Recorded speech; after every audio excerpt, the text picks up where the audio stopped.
ومعانا المهندس شعبون زاهر مقرر مجلس الرماية هيوزع هو الجوائز. هنبدأ بتوزيع جوائز السيدات وبدء بالمركز الأول مدام منى الهواني التركي.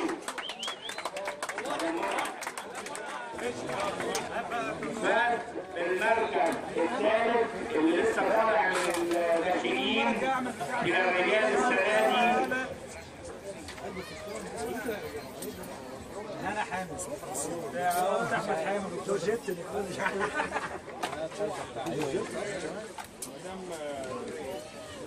محمد تحسين مطر الدقي. برافو ميدو ميدو هناك.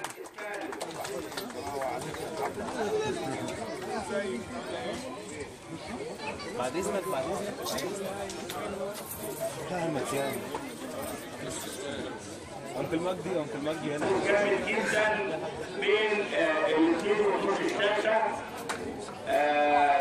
حسين محمد شرف في المركز الثاني والدقي. برافو يا سيف.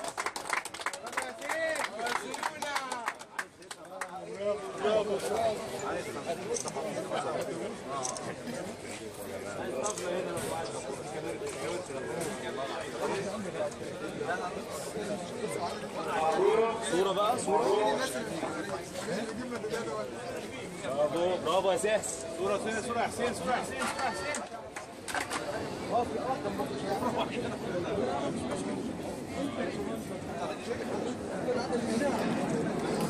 فاز المركز الاول والميداليه الذهبيه وحش الرمايه المصريه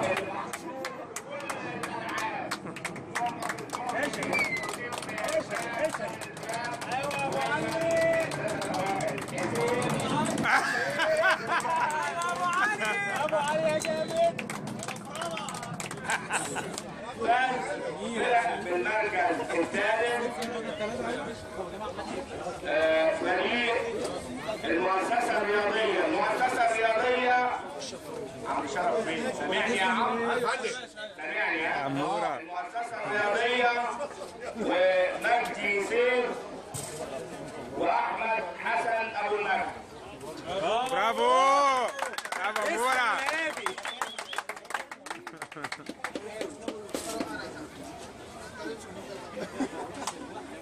خش يا ابو تاليا.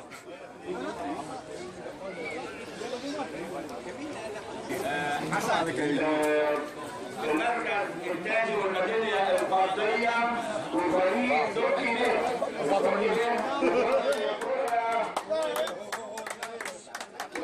وحسن الطليعي ومحمد أمين. اخيرا اول ميداليه اولمبيه. الميدالية الذهبية للفرق والدرع الذهبي فريق دقي ألف. ايوه يا شباب. فريق دقي ألف وحسين شرف. برافو. فريق تركور. برافو. ايوه يا عمور. ودرع الأبناء الذهبي. ياخد صورة بقى مجمعة.